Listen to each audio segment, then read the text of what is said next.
दाई दा लिया शरारती कार्ड भाई मैं भाई मुंडा इत्थे चुक के ले आना वा देख लो मुंडा जे मुंडा चुक के लेना मैं मुंडे नु सूट ले के देने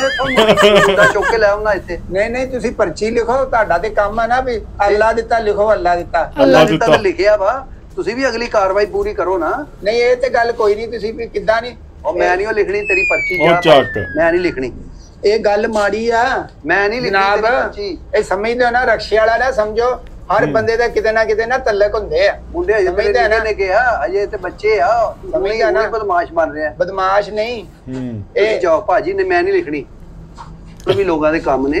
भाजी इदा हुंदा नहींगा सरकारी दफ्तरां च ना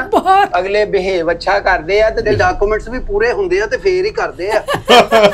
इदा सरकारी दफ्तरां च हुंदा बाहर तक छड्ड के आंदे आ हक वा पर्ची लिखाउणा समझदे हो ना मैं पाकिस्तान दा शहरी हां मैं इत्थे टैक्स दिना वा मैं हर काम करदा वा टैक्स दिना तू ते साल बाद बच्चा देना ना इत्थे मैं लिखावांगा मैनू देखदा मैं इस जिम्मेदार शहरी और रिस्पांसिबल सिटीजन मैं इतना मेरा नहीं लिखूंगा तेरी रिस्पांसिबल सिटी है तू मुल्क दी आबादी बढ़ाउंदी नहीं ਇਹ ਕਿਹੜਾ ਤਰੀਕਾ ਵਾ ਵੀ ਤੁਸੀਂ ਨਾਂ ਲਿਖੋ ਸਮਝਦੇ ਹੋ ਨਾ ਤੁਹਾਡਾ ਕੰਮ ਵਾ ਆ ਕੀ ਲਿਖਿਆ UC 159 ਤੇ ਲਿਖੋ ਮੇਰੀ ਪਰਚੀ ਕੋ ਤੇ ਲਿਆ ਮੈਂ ਇਥੋਪੀਆ ਤੋਂ ਆਇਆ ਮੈਂ ਸੁਡਾਨ ਦਾ ਵਾ ਮੇਰੀ ਪਰਚੀ ਨਹੀਂ ਲਿਖਣ ਦੇ ਮੈਂ ਨਹੀਂ ਲਿਖਣੀ ਤੇਰੀ ਪਰਚੀ ਬੱਚੇ ਕਿਉਂ ਨਹੀਂ ਲਿਖਣੀ ਮੈਂ ਨਹੀਂ ਲਿਖਣੀ ਉਹ ਤੂੰ ਲਿਖੇਗਾ ਮੈਂ ਨਹੀਂ ਲਿਖਾਂਗਾ ਮੈਂ ਕਹਿੰਦਾ ਤੂੰ ਲਿਖੇਗਾ ਪਰਚੀ ਸਮਝਦਾ ਨਾ ਮੈਂ ਨਹੀਂ ਲਿਖਣੀ ਹਾਂ